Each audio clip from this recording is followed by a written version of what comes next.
UP की सियासत में अभी आने वाले समय में 10 सीटों पे चुनाव होने हैं और समाजवादी पार्टी और दूसरी तरफ मुख्यमंत्री योगी आदित्यनाथ कैसे एक दूसरे पे हमलावर हैं।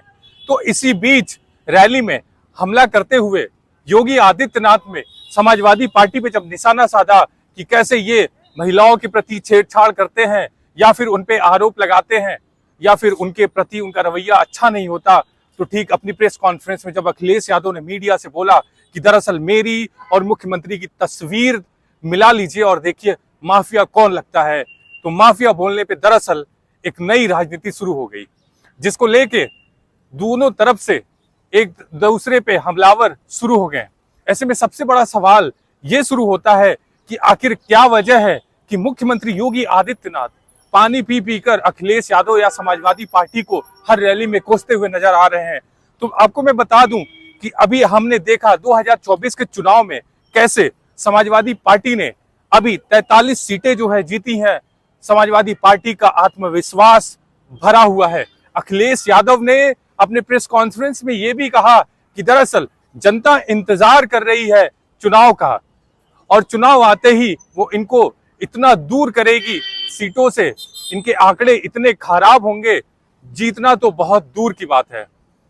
ये कह सकते हैं कि अभी यूपी में जिस तरीके के हालात हुए, ठीक जैसे मंगेश यादव को फेक इनकाउंटर में मारा गया, तो कहीं ना कहीं यूपी की सियासत में जब ये चीजें देखी गई तो ऐसे में ये देखने को मिला कि जो उस कांड का सबसे मुख्य आरोपी था, जो ठाकुर था, उसको छोड़ दिया गया और मंगेश यादव को मार दिया गया। इसको लेके अखिलेश यादव ने योगी पे तंज भी कसा था कि दरअसल ये एसटीएफ नहीं, ये योगी जी की स्पेशल ठाकुर फोर्स है।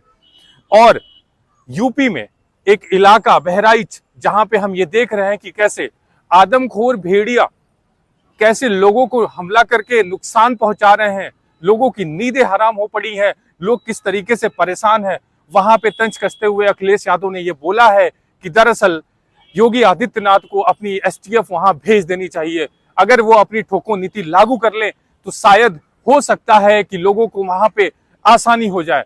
लेकिन ये कह सकते हैं कि चुनाव के बीच ये जो तिखम वार एक दूसरे पे चल रही है, अगर अभी से ये हालत है तो 2027 में क्या होने वाला है।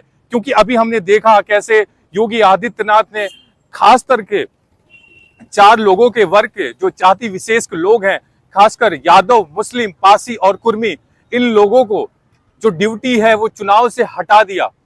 और इतना ही नहीं, आने वाले 27 के चुनाव में ये भी देखने को मिलेगा कि ये सरकार बिल्कुल भी नहीं चाहती कि ऐसे लोग भी कार्यरत हों। और ये कह सकते हैं कि जिस तरीके से यूपी में ये सियासत चल रही है, आने वाले समय में क्या होगा ये देखना उचित होगा। वन नेशन और वन इलेक्शन को लेके अखिलेश यादव ने बीजेपी पे आरोप लगाया है कि कैसे उस जो रामनाथ कोविंद की जो रिपोर्ट थी वो 18,621 पन्नों की थी, इसको बीजेपी ने कैसे 191 दिन में पूरा कर लिया। अखिलेश यादव ने यह भी बोला कि दरअसल अगर हम देखें तो इसका मतलब कि इन्होंने एक दिन में 100 पेज को तकरीबन कवर किया। और इसको कह सकते हैं कि जो सरकार अभी एक साथ जम्मू कश्मीर, हरियाणा, महाराष्ट्र के चुनाव एक साथ नहीं करा सकती, वो वन नेशन और वन इलेक्शन की बात करती है।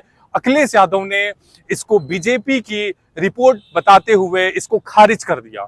और खासा तौर पे ये कह सकते हैं कि यूपी की सियासत में दरअसल अभी बहुत कुछ होना बाकी है। और बने रहिए हमारे साथ, हमें दीजिए इजाजत। बहुत बहुत धन्यवाद।